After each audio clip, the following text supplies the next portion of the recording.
Здравствуйте, уважаемая аудитория. Всем добра. Здравствуйте, Мурат. Здравствуйте, Айсулу. Я всех приветствую. Всем мира и добра. Давно мы не общались, но лето, время отпусков. Все немного отдыхали, немножко работали тоже. Но, наконец-то, постепенно мы возвращаемся в нормальное русло. Так что я вас тоже рад видеть, Айсулу. Мы с вами тоже давно не общались. Ну и надеюсь, всех слушателей тоже мы рады приветствовать. И вы тоже нас рады видеть.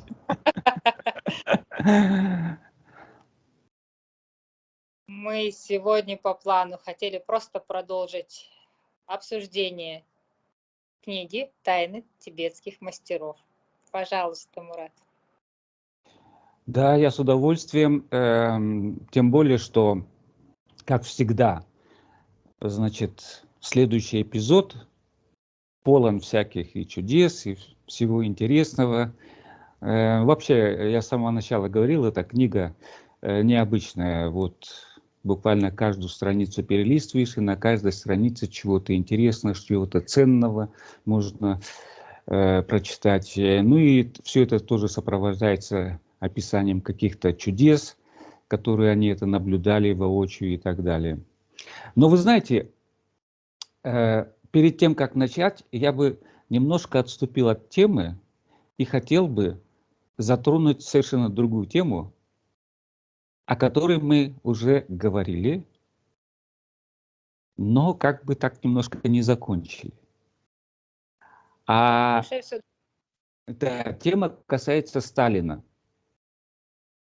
Помните, мы беседовали в последний раз о нем, и я говорил о том, что когда я был еще молодой, мои друзья грузины утверждали, что Сталин является незаконным сыном Пржевальского. Помните? Да. Вот, и они как раз утверждали и говорили, что в принципе в Грузии все об этом знают и так далее.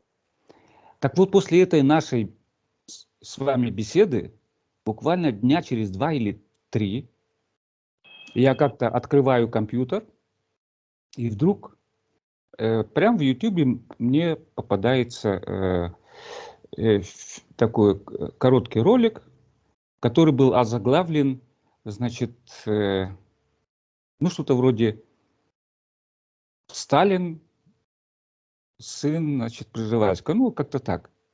И я смотрю, кто, значит, автор академик Капица или Капица. Ну, я думаю, ну, это человек серьезный, известный, правильно? Надо посмотреть. Тем более, что ролик буквально там, я вижу, 5 минут. Я его включаю, и вот сам академик записывает этот ролик. Я смотрю, значит, ролик был записан где-то лет 5 назад. То есть не так давно. Но почему-то вот он мне сейчас попался. Ну, возможно, мы все знаем, все разговоры прослушиваются и так далее. Мы говорили о Сталине, и поэтому уже YouTube мне сам подсовывает какую-то тему, я так подумал, да. Вот этот ролик мне попался, и я его, естественно, с интересом начал слушать. И вот академик Капица говорит: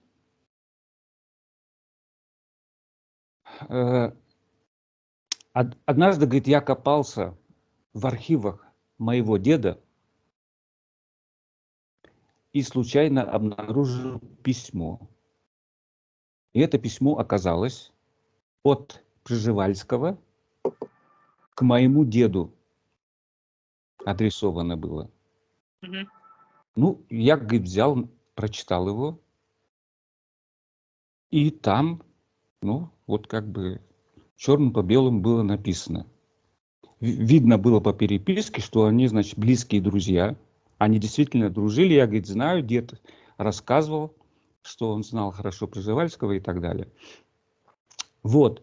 Ну, из этого письма было так, что Пржевальский писал: мой друг, я, говорит, скоро уезжаю в экспедицию, и, вероятно, меня долго не будет. Но вы понимаете, я значит, помогаю одной женщине, которую вы знаете, высылаю деньги, чтобы она воспитывала сына. Вот. Но так как я уезжаю далеко, я не смогу высылать деньги. Поэтому я вас прошу, регулярно высылайте ей деньги. Вы знаете куда. Вот. Ну и он говорит, там еще чего-то было, говорит, это не важно. Но просто из этого текста четко возникало, что мой дед прекрасно знал тоже о том, что у Пржевальского, значит, вот такая вот ситуация была, что он, значит, регулярно высылал деньги женщине, которая воспитывала, значит, сына. Но, естественно, он бы просто так не высылал какой-то непонятной женщине и так далее, да? И тем более, что он тоже знал, куда надо высылать, потому что там Пржевальский как бы не оставлял адреса. А в это время Пржевальский как раз, ну, он-то не знал, но это оказалась его последняя экспедиция. Вот он как раз и в Киргизии и умер, да? Но в этот момент-то Пржевальский не знал, что это его последняя экспедиция. Вот он попросил друга, чтобы, ну, он думал, может быть, 2-3 года будет экспедиция длиться. Потому что на самом деле я говорил, что Пржевальский собирался все-таки найти Шамбалу. Вот это его цель была. Да, и наконец-то открыть этот секрет, ну что же там скрывается в этой Шамбале. Вот, и он поехал, но, к сожалению, не дошел, и вот по дороге, значит, это я уже рассказывал, в Киргизии умер. Так вот, дальше Капица продолжает, что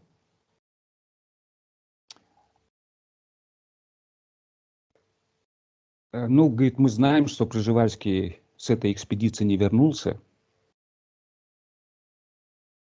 но мой дед, тем не менее, зная, что уже Пржевальский, значит, давно похоронен и так далее, он, тем не менее, все время регулярно высылал деньги.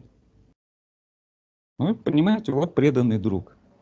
Зная, что он уже, да, зная, что он уже как бы не получит деньги от Пржевальского, правильно, обратно, он все равно продолжал высылать деньги до самой своей смерти. И вот тут очень важная вещь.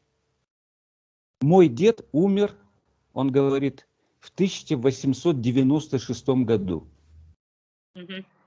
И как мы знаем из истории, Сталин учился в семинарии, а в то время духовная семинария это считалось таким элитным заведением и очень, ну, дорого стоило, не каждый мог учиться, да?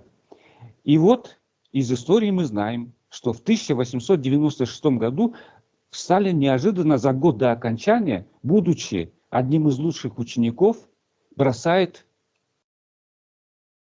эту духовную семинарию. Все учителя были удивлены, говорят, ну почему и как. Но он ничего не объяснял, потому что, ну, он был гордый человек, ему было стыдно признаться, что у него нету больше денег оплачивать.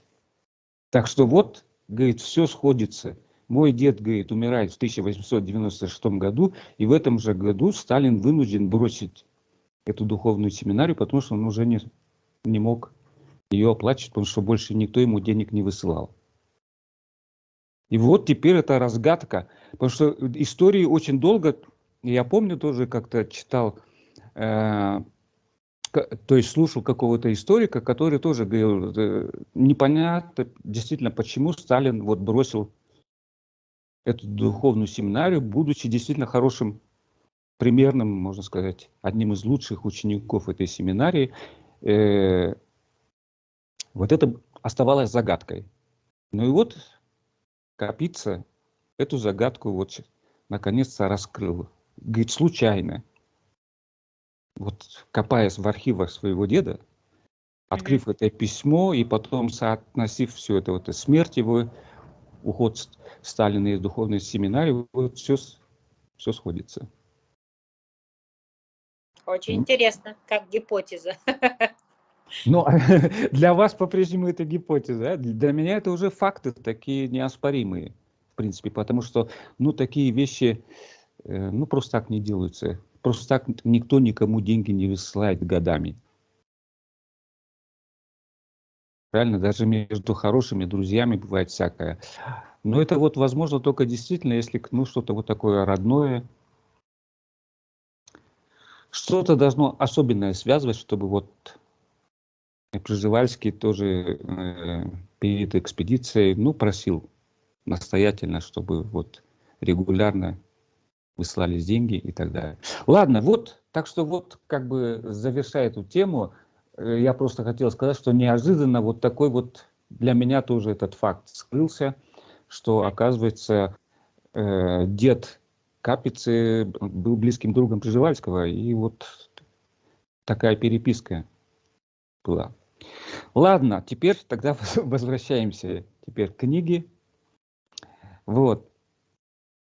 Сейчас этот эпизод касается момента, когда эти американские ученые, значит, из текста получается так, что, вот я говорил, они все время работали в таком монастыре, который находился в скале, да, вот они туда там. Ну и вот из контекста получилось, оказывается, что они там 2 года провели в этом монастыре, изучая вот всякие там рукописи. Потому что он говорит, вот наконец-то, говорит, пришло время нам возвращаться опять в Индию. За эти 2 года, он пишет, мы, естественно, полюбили и местных жителей, вот в деревне, где мы, значит, квартировались. Ну и люди, которые нам помогали расшифровывать все эти тексты, эти материалы, с которыми они занимались и так далее. В общем, вся деревня вышла их провожать, все это было очень трогательно, мы увидели, какие эти люди душевные, простые, говорит, люди, но такие душевные, причем даже интересный момент, говорит, они тоже нас полюбили, и многие, прям несколько деревенских людей побежали впереди нас, ну, они знали, в каком направлении мы идем, а, говорит, была зима, и, естественно, говорит, по снегу трудно же идти. Ну, они же пешком это все.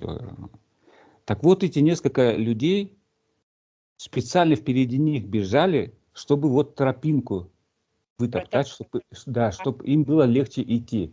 Говорит, ну, это вообще было очень трогательно, конечно, с той стороны. Вот, и они вот как бы шли впереди них до тех пор, пока они не дошли до долины, где уже, так сказать, был спуск, и там уже было легко. Ну и там они уже попрощались, и уже дальше шли, и пришли в Тибет, то есть в республику Тибет, где был верховным правителем, значит, великий Далай-лама. Вот, они пришли в столицу, и тут оказалось, значит, местные люди, ну, все окружили, все их смотрели, но они поняли, оказывается, вообще, ну, многие из них никогда не видели, значит, белых людей. То есть они их рассматривали, подходили, трогали, ну, что это такое, да?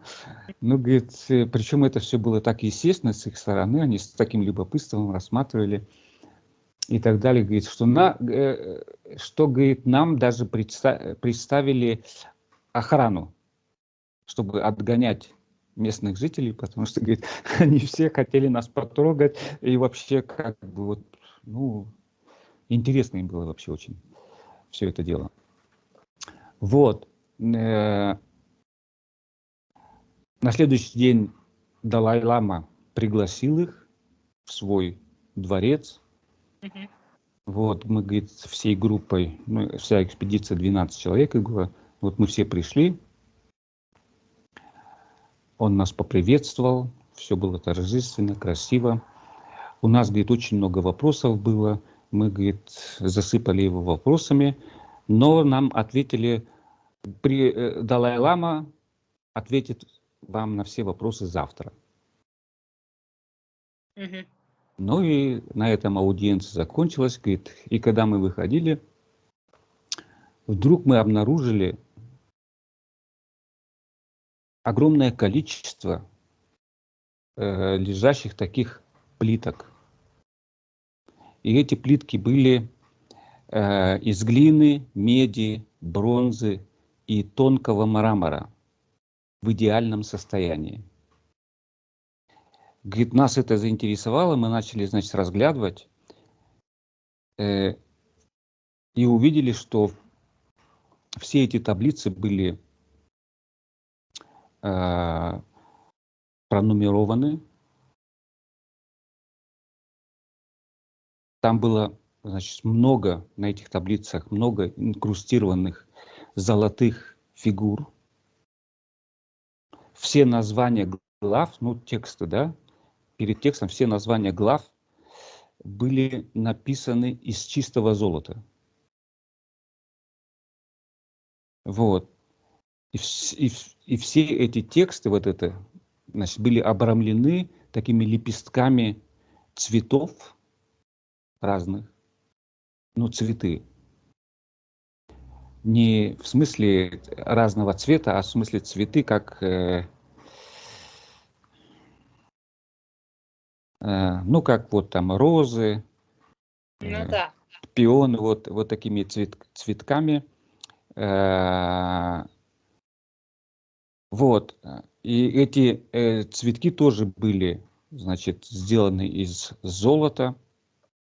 И там были как бы унизаны жемчугом. Ну, то есть так старанно сделано. То есть каждая плитка сама в себе, это было, говорит, произведение искусства. Говорит, ничего подобного мы не видели.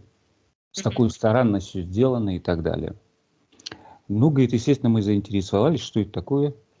Ну, и нам сказали, говорит, что один из местных монахов, будучи в Персии, случайно услышал голос такой поющий, непонятно откуда. Он отдыхал, никого не было рядом, ни домов, ничего. Ну вот как бы он, может быть, возвращался в Тибет, и вот где-то остановился на привал. В общем, там ничего рядом не было, никаких поселений и так далее. И вдруг он слышит, говорит, голос поющий, непонятно откуда. Он начал прислушиваться, идти на этот голос и видеть, что он где-то из-под земли доносится голос. И там он увидел, что, значит, как бы есть какой-то вход в подземелье, так заваленный и немножко уже заросший, там травой, заваленный камнем. Но он, говорит, отодвинул и действительно увидел, был вход. Он, значит, туда вошел, ну и там, значит, оказалась такая пещера, достаточно большая, и оттуда доносится по-прежнему этот голос. Говорит, очень красиво поющий, но, говорит, никого нету в пещере. Он, значит, по-прежнему, значит, идет на этот голос и видит вот какую-то гору, начинает отодвигать там все это, и обнаружил эти плитки. И этот голос доносился из этих плиток, говорит, там никого не было.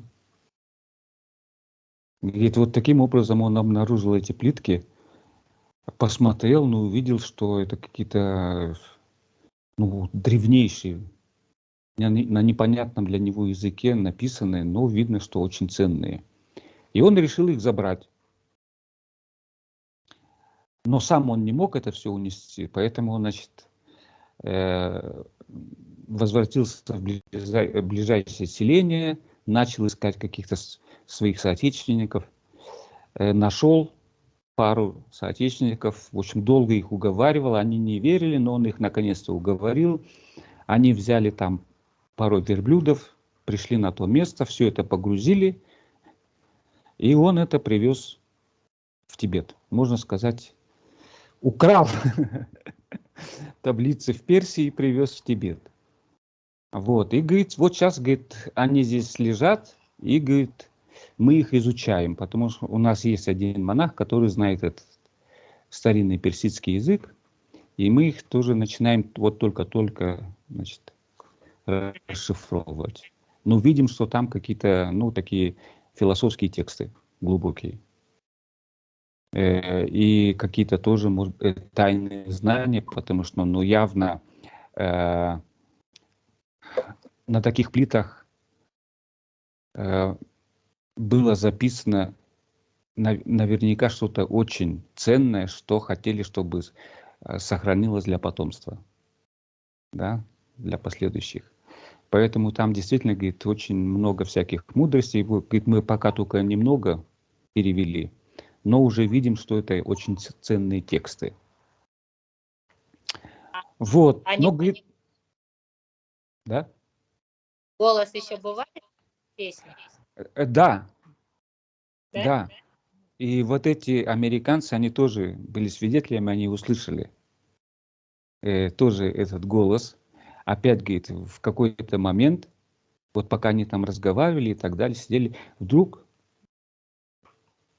был голос, песня как бы. И в этой песне им переводили. То есть непонятно, вот и со стороны этих плит доносился этот голос, но там никого не было.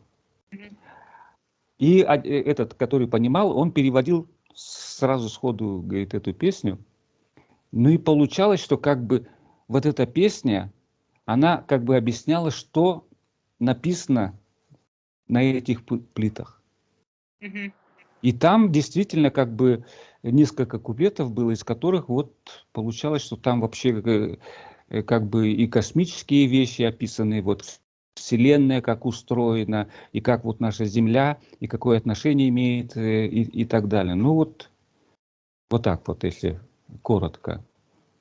В принципе, вот то, о чем мы все время говорим, вот приблизительно вот такие вот вещи они услышали, и вот этот перевел. Ну, то есть видно, что вот такие вот, можно сказать, вот эта космическая философия, она была в этих текстах. И вот эта песня как бы передала вот здесь все эти знания вы можете прочитать. Вот, так что они, конечно, были под большим впечатлением.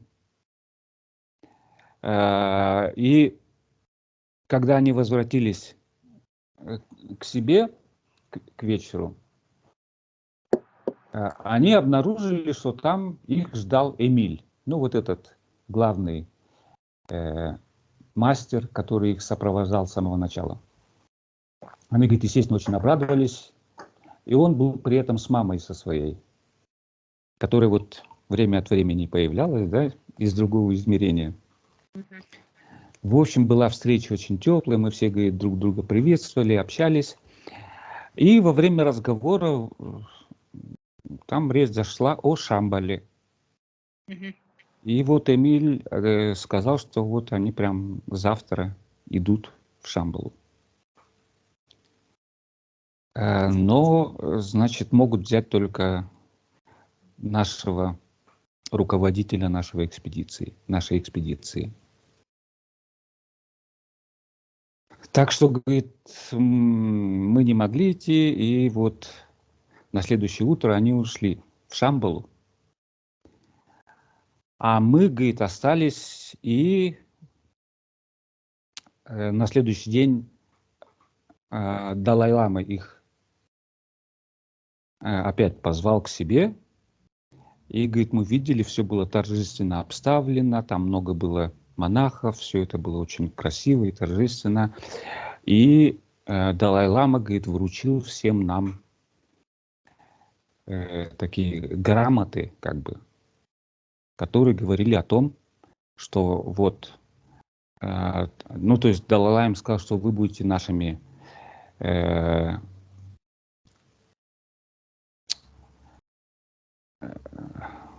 как это по-русски сказать, ну, наши гости такие уважаемые, почетные гости, и поэтому я вам даю вот эти грамоты, которые дают вам возможность путешествовать по всему Тибету, по всему краю. И вы можете всем предъявлять эту грамоту, и все, кому вы предъявите, они будут вам помогать. Вот. После обеда он сказал, будет торжественный ужин, и нас всех туда пригласили. Ну и на торжественном ужине вот Далай-лама там тоже толкал длинную речь. Он много рассказывал. И вот он, в частности, рассказал о том, вот как эти пластины появились. Тоже вот там такие какие-то подробности рассказывал, с какими трудностями сталкивался этот монах, пока он, наконец, удалось ему все в целости и сохранности сюда принести. И Далай-лама говорит, мы прекрасно понимаем ценность этих плиток. Ну и естественно, говорит, что ну так, с такой тщательностью все это обработано, сделано, и очень много ценных материалов там просто из того, что, да, из золота, и жемчуг, все там присутствует. И вот каждая плитка, это просто говорит, ну, искусство, шедевры. Вот, ну и еще много чего рассказывал. Ну, в общем, говорит, было все очень интересно. Мы были очень благодарны. Ну и потом, уже со следующего дня, говорит, мы тщательно изучали, ну, как могли, эти пластины. Вот, нам помогал вот этот монах. И, в общем, мы, говорит, не заметили, как уже пролетело около 2 недель. А мы уже забыли про своего, говорит, руководителя, что он ушел в Шамбалу, говорит, так были заняты этим всем делом, что и забыли. Хотя они намеревались только на 2-3 дня пойти. А их уже так долго нету. И вдруг вот где-то через 12 дней, говорит, они появляются неожиданно. И тут мы тоже о них вспомнили, ну и тоже, естественно, обрадовались, что все в порядке, с ними все хорошо. Естественно, начали их расспрашивать, что и как. Ну и руководитель сказал, действительно, да, Шамбала существует. Действительно, это место ни с чем не сравнимое. Действительно, там огромное количество всяких артефактов ценнейших, которые находятся в идеальном состоянии. Говорит, там много такого, чего, говорит, я даже не предполагал, что вообще существует. И вообще это волшебное место. И говорит, вообще-то наш руководитель не был многословен, но вот буквально несколькими предложениями сказал, ну, это что-то, вот волшебное место. И, говорит, к сожалению, больше я тоже ничего вам сказать не могу. Вот. Так что по-прежнему люди знают, и до сих пор все знают, что есть такая Шамбала, какое-то волшебное, удивительное место, много там ценнейших артефактов, но мало кто там бывал. И вот до сих пор Шамбала притягивает и так далее. Вот.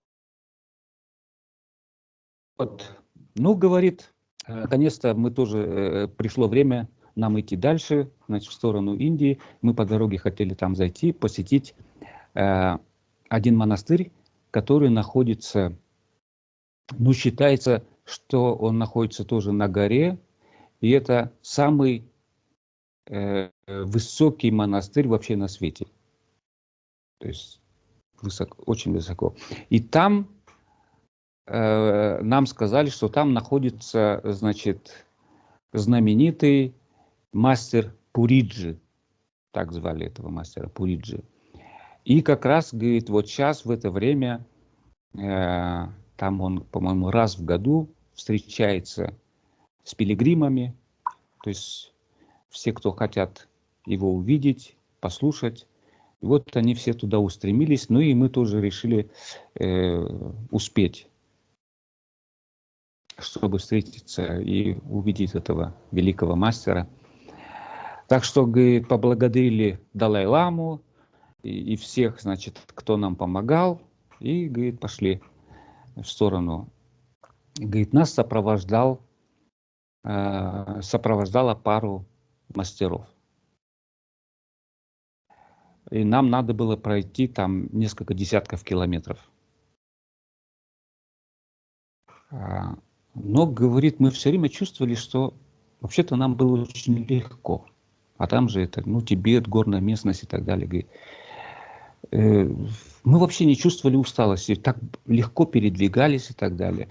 Даже бывало так, что мы где-то вдалеке, в нескольких километрах увидели какой-то пункт, и только начинали думать, так, интересно, сколько нам времени займет дойти до этого пункта. И в этот момент мы уже были в этом пункте. Так чудесным образом, говорит, раз, и уже мы в этом пункте.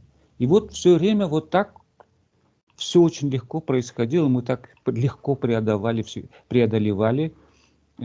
Так что вот уже вскоре были у подножия этой горы, где находился этот монастырь, и увидели очень много пилигримов. По-русски говорят пилигримы? Ну да. Да, вот много пилигримов, то есть огромное количество людей со всех сторон туда приходят.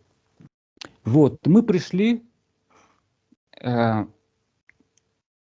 значит, ну такая гора, скала, можно сказать.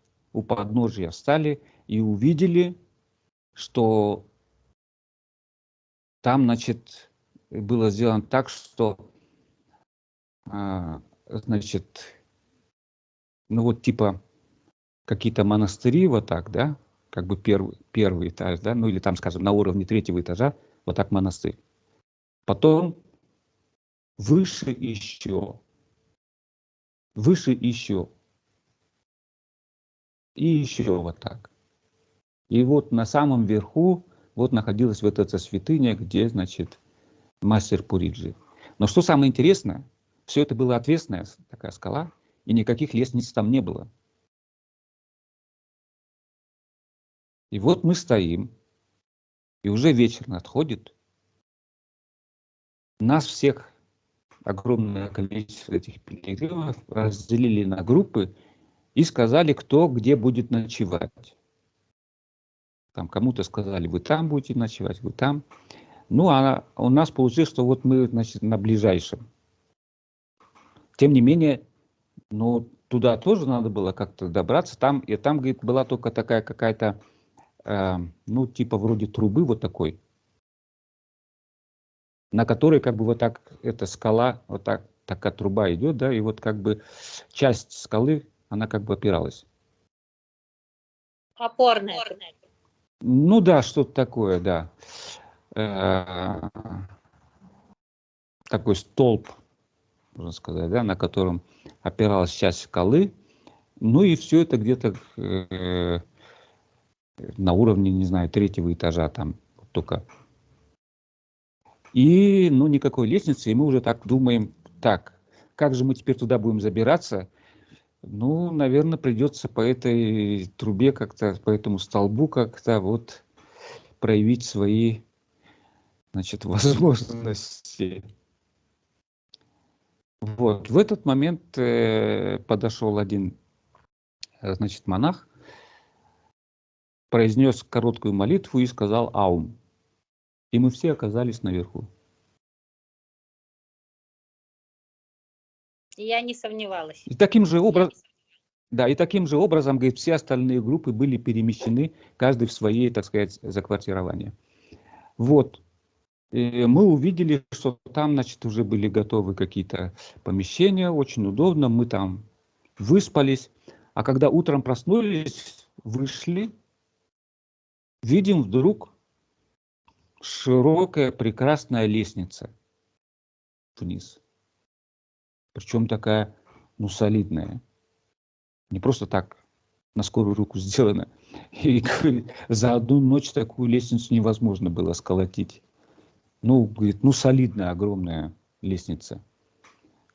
Говорит, откуда это появилось? Ну, мы, говорит, мы спустились, там уже тоже люди были, и нам сказали, что мастер Пуриджи видел, что мы мучились, зная, как забраться, поэтому он, значит, как бы подарил нам эту лестницу. Вот. В это время двое молодых людей, которые нас сопровождали все время, всю эту дорогу из Тибета, они решили, не дожидаясь там, как можно быстрее вот увидеть, чтобы этого мастера Пуриджи, начали по скалам взбираться. Ну и, в общем, они забрались на какую-то высоту, и получилось так, что дальше не могли, а спуститься тоже трудно. И, в общем, они застряли там. Говорит, в этот момент, говорит, появился йог, которого звали Санти. Ну, по всей видимости, многие его знали. Был уважаемый йог, мастер. Вот. Он пришел, поздоровался с нами, посмотрел на этих двух. «Вы что там делаете?» — говорит, кричит им. «Да вот мы хотим дальше, но уже не можем». «Не можете дальше? Ну тогда спускайтесь». Спуститься тоже не можем. Но он посмеялся, говорит, ну дерзайте, дерзайте. Вот, пришел и начал с нами разговаривать. Вот. И, наверное, вот, говорит, мы общались. Да, причем тоже интересный момент, говорит, вот огромное количество людей, это я уже тоже забегая наперед, скажу, говорит, они там были несколько дней, в общем-то, в этом месте, говорит, и вот огромное количество людей, говорит, все время, каждый день нас кормили. Причем были горячие блюда, и всего было в обфитости. Очень много всего разного. И говорит, мы ни разу не увидели, где готовили эту еду и кто готовил. Она все время появлялась. И все были сыты. Вот, так что, говорит, мы, значит, внизу сидели, там с этим йогом общались. Прошло, наверное, часа два, и эти двое молодых людей наконец-то спустились. С трудом, но спустились обратно. Разочарованные, что у них не получилось, но при этом, говорит, ну как же так, говорит, мы теряем время ценное, там наверху такой мастер, а мы здесь сидим и теряем время и так далее. Вот, а этот йог так хитро улыбался, говорит, ну, говорит, что вы, я вижу, говорит, вы действительно хотите. Ладно, говорит, увидите вскоре. Йог, говорит, сел и начал медитировать. Какое-то время он, значит, был в состоянии самадхи, медитировал, потом сказал, подошли 3 человека. Он им сказал, ну, можете встать на камень. Стоял такой огромный камень, ну, настолько большой, что 3 человека могли спокойно на него встать. И он говорит, на наших глазах этот камень начал подниматься. И прямо на самый верх этих 3. Ну вот через некоторое время, значит, камень опять возвратился. Ну, йог говорит этим 2 молодым людям, ну, вы по-прежнему хотите? Ну да, конечно. Ну, говорит, вставайте на камень. Ну, в общем, эти 2, еще там 1 пришел, 3 опять встали на камень. Ну и камень поднялся их тоже. И, говорит, таким образом, говорит, потом наша очередь пришла, говорит, и мы тоже на этом камне, и все, говорит, прямо на самый верх. И там, наконец, мы встретили мастера Пуриджи. Так что, ну и все это описывает как, ну вот, я говорю, их все время сопровождали какие-то чудеса, но они уже где-то привыкли к этому. С одной стороны, по-прежнему удивлялись, но вот эти чудеса, как бы, ну вы сами видите тоже, они все время разные. Да, они похожи друг на друга, и нет этому конца. И такие чудеса, и всякие. Ну и вот, наконец, тоже, вот, ну вот, чтобы на огромном камне, вот, людей, наверх такого тоже еще не было. В общем, они оказались, и вот, наконец, они увидели мастера Пуриджи, который, значит, всем сказали, что он вечером выйдет и будет приветствовать всех. Ну и потом появился мастер этот, Пуриджи. Ну и начал говорить о том, что прям начал свой разговор сразу от того, что ну вы все сейчас были свидетелями левитации. Многих вас, я вижу, удивило, что такое возможно, вот левитация. На самом деле левитация это очень просто, это даже не какое-то чудо. Это обыкновенное явление.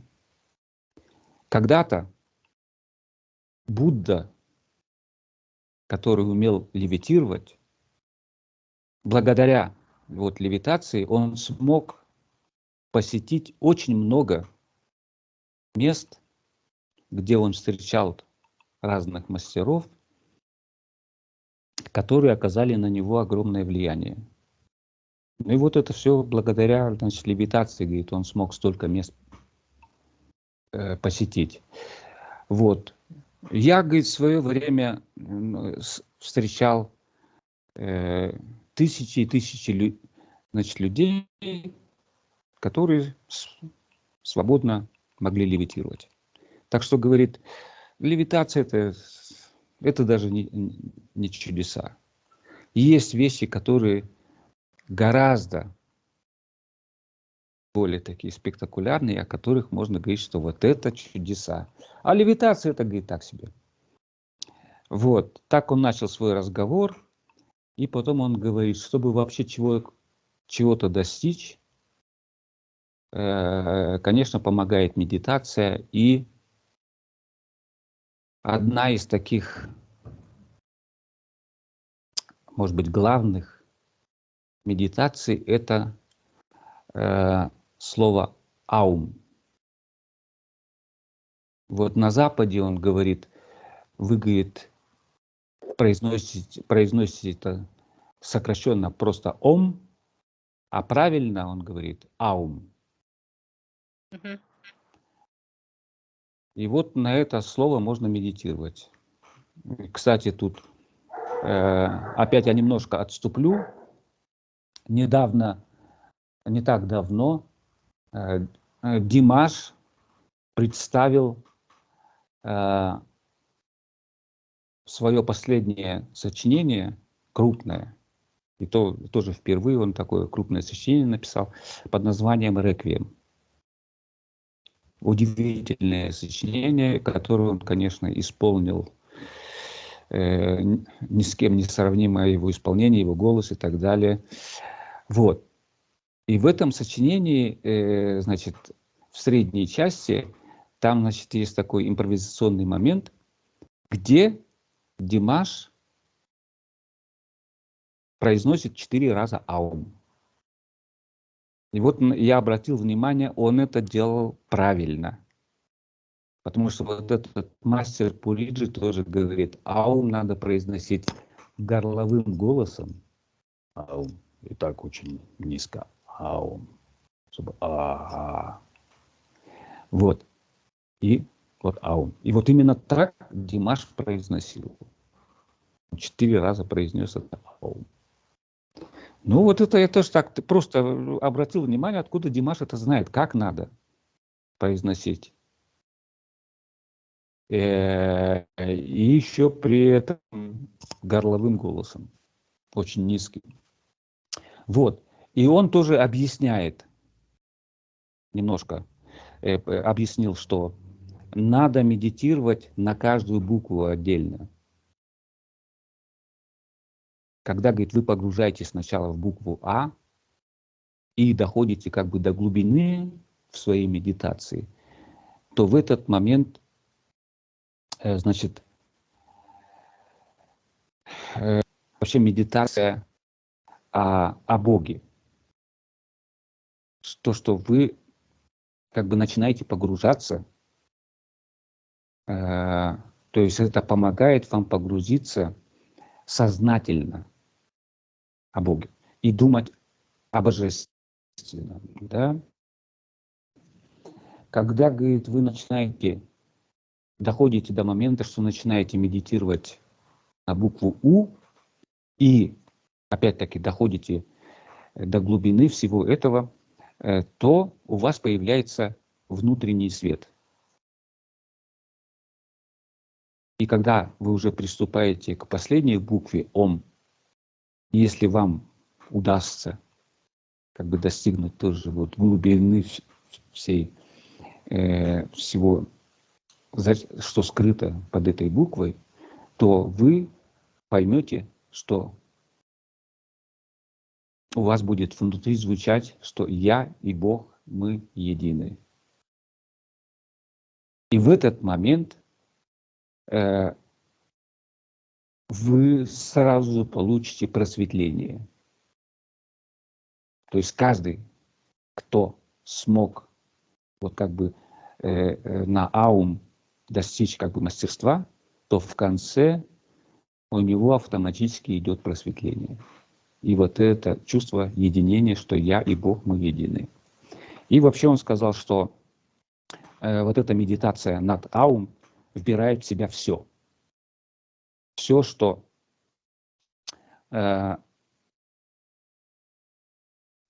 самое важное и ценное в медитации, в принципе, есть в этом аум.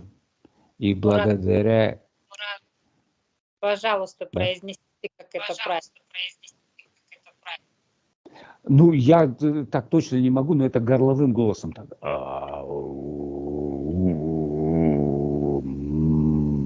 Да? Но, естественно, когда мы медитируем, то надо отдельно и погружаться в это. В конце концов, это просто для начала можно так как бы произносить эти голоса. Но постепенно, когда идет уже человек начинает привыкать к этому, то можно не произносить вслух, а как бы мысленно произносить, да, это дело. Но с другой стороны, просто мастер Пуриджи сказал, когда вот мы таким горловым голосом низким, мы это произносим, то есть мы начинаем, то есть мы касаемся определенных вибраций. И вот эти вибрации, они начинают воздействовать на весь наш организм. Вот поэтому он говорит, надо так произносить, вот от низких частот, и потом это все надо поднимать вверх. Так что вот, в общем, главное, что вот он сказал, что в принципе, если научиться медитировать над аум, то вот можно достигнуть просветления. В принципе, больше ничего и делать не надо. Вот, так что он говорит, что это было очень интересно, все это, как это все происходило. Ну и потом, наконец, говорит, мы там пробыли несколько дней, ну и надо было нам идти дальше. Вот. И вдруг неожиданно йог, вот этот Санти, сказал, говорит, я тоже иду в том направлении, куда вы идете, так что я буду вас сопровождать. Ну, естественно, мы обрадовались, потому что, опять-таки, благодаря йогу Санти наша дорога опять была такой облегченной. Да, опять вдруг мы там переносились, только вот увидели какое-то место вдалеке и уже там оказывались. Вот, и очень быстро преодолели там огромное расстояние и не чувствовали никакой усталости. И вот когда наконец они пришли там уже в какой-то городок, по-моему, Харвард назывался, но это не важно. Я специально многие названия тут не называю, потому что и так, во-первых, эти названия трудно выговорить, это раз, а во-вторых, практически никто и так не знает этих названий, и это не так важно, да, важна суть. Вот, в общем, они в какой-то городок прибыли, и там они встретили опять Эмиля, который их там поджидал. Радостная встреча. Эмиль так улыбался хитро, говорит: ну что, говорит, вы теперь поняли, почему люди Тибета, нагруженные вот этими огромными тюками, вот сейчас в видео тоже можно увидеть, да, в фильмах разных, как они идут с такими огромными тюками по горам. Теперь вы понимаете, почему они так легко с такой тяжестью преодолевают все эти... Говорит, ну да, теперь нам ясно, почему они так это легко делают. Да, на самом деле вот они все пользуются этим. Поэтому вот кажется, ну невозможно, вроде небольшого роста вот эти люди грузят огромные такие тюки на себя и высоко в горы поднимаются, да. А вот на самом деле вот они пользуются вот этой энергией, которая их... На самом деле они это делают с легкостью. Ну и вот это Эмиль сказал, вот они все это делают с легкостью на самом деле. Вот. И в этом городке, говорит, мы встретили одного американца, писатель, который уже много лет жил в Индии, был, значит, влюблен в Индию, ну и хотел вот познать культуру, ну все его интересовало. Вот он узнал, что вот мы появились в городке, познакомился с нами, мы собирались уже на следующий день дальше идти, но он говорит, не, ну как же, говорит, здесь так редко бывает, мои соотечественники, я вас никуда не пущу, вы должны у меня несколько дней гостить. И все, вопрос закрыт. Я вас никуда не пущу. Ну, говорит, нам пришлось остановиться у него, и вот на пару дней, и мы с ним общались. Действительно, мы увидели его, все интересовало, мы ему рассказывали о наших всяких приключениях, о том, кого мы встречали, каких мастеров мы встречали, все это так. Все это он с интересом слушал и так далее. Ну и в один момент наш руководитель экспедиции спросил его, а вот если бы вы встретили Иисуса, вы бы его узнали?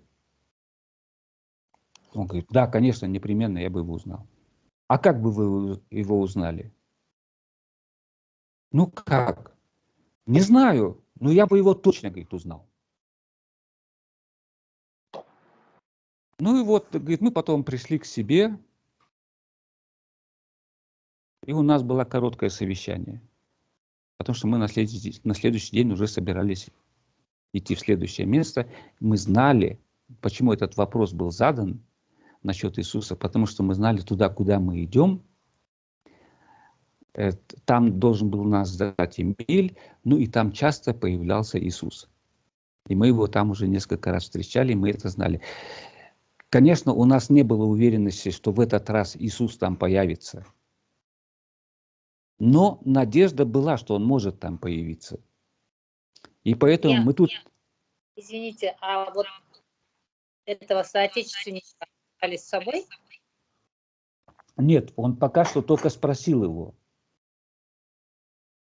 Вы бы узнали бы Иисуса, если бы вы его встретили? Да, вот он сказал, ну да. А как? Так говорит, я не знаю, но я бы его точно узнал. Ну и вот как бы вот на этом вопрос. Этот не подозревал еще ничего. Он просто подумал, какой-то вопрос ему задали, и все. А этот же не просто так спросил. И вот поэтому они вечером совещаются. Ну и говорят, ну у нас же нет уверенности, что Иисус там появится. Ну, говорит, да, уверенности нету. Говорит, если мы его сейчас с собой возьмем, этого американца, который так хочет Иисуса встретить, а Иисуса там не будет. Понимаете, какое разочарование? Поэтому, говорит, мы лучше его не возьмем. Нет, надо было взять, просто не говорить, что есть такая вероятность. Так вот, утром они встали, начали прощаться с этим американцем, и вдруг ни с того ни с сего этот руководитель говорит, а идемте с нами. Yes! Да, и американец говорит, да, конечно, с удовольствием, все, тут же собрался, и вот они все вместе пошли. Ну и вот они потом, значит, к вечеру пришли в то место, значит, в другой городок. пришли, где они должны были остановиться, в этот дом, заходят, а там в глубине, значит, такая беседка была, и там, говорит, мы сразу увидели, что там Эмиль, еще пару человек и Иисус беседуют. Но мы-то сразу узнали их. Входим, ничего не говорим. Этот американец смотрит на этих людей и вдруг бежит в ту сторону, подбегает к Иисусу и говорит: я тебя узнал, ты Иисус. Говорит, он действительно его сразу узнал. Схватил его, в общем, конечно, он был, трудно, говорит, описать словами его чувства, но, говорит, видно было, что он, с одной стороны не верил, а с другой стороны он, держал и говорит, я же тебя узнал, ты Иисус, и так далее. Наконец, когда немножко эмоции успокоились, этот американец говорит: я мог только мечтать, что когда-нибудь встречу тебя. Наконец, скажи что-нибудь. Иисус говорит: ладно, давайте поговорим. И Иисус сказал: хочу, чтобы вы знали, что Отец, который во мне, к которому я все время обращаюсь, Он есть также в каждом из вас. Это тот же самый Отец, что и во мне. Разницы в этом нету. Только я не понимаю, почему вы не обращаетесь к Нему.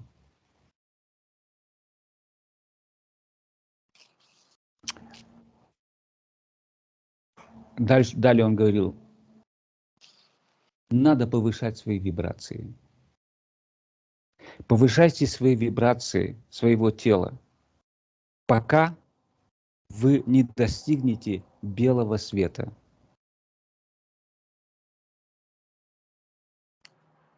В космическом пространстве существует все, но вы не видите этого, потому что это имеет очень высокие вибрации. Чтобы все это увидеть, вы должны сами повысить свои вибрации. При этом Иисус говорит: я хочу сказать, вскоре ваша наука откроет, что существует космическое излучение, которое неустанно бомбардирует Землю и проникает во все и вся. Потому что космическая энергия, она не имеет преград. Она проникает прямо до атома любого вещества. Для этого излучения не существует никаких преград. И это тоже он употребил это слово, Иисус. Когда эти лучи достигают чего-то, происходит трансмутация. Это когда материальное превращается в духовное. И он дальше объясняет. При этом не все материально превращается в духовное, а только то, что готово принять это. Потому что, говорит, космическая энергия – это энергия осмысленная. То есть это разумная энергия. Некоторые вещи или существа, она просто проникает в них и помогает им просто развиваться. А некоторым, которые уже готовы, она их превращает в духовное. То есть, например,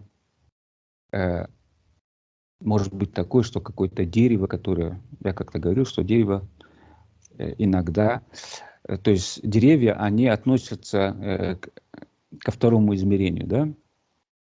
И некоторые деревья могут переходить в третье измерение и быть человеком в третьем измерении. То есть сразу от дерева стать человеком. Ну вот такие вот вещи, это тоже происходит благодаря этим космическим излучениям, которые превращают материальное в духовное. Ну и самое главное, Иисус говорит, человек может управлять этой энергией, если повысит свои внутренние вибрации. Таким, то есть, когда человек, опять-таки это Иисус говорит, постепенно будет повышать свои вибрации, у него будет происходить трансмутация внутренняя. И вот то, о чем я уже когда-то говорил, если человек работает над этим и повышает свои вибрации неустанно, происходит вот эта трансмутация, и человек достигает вот бессмертия. Таким образом.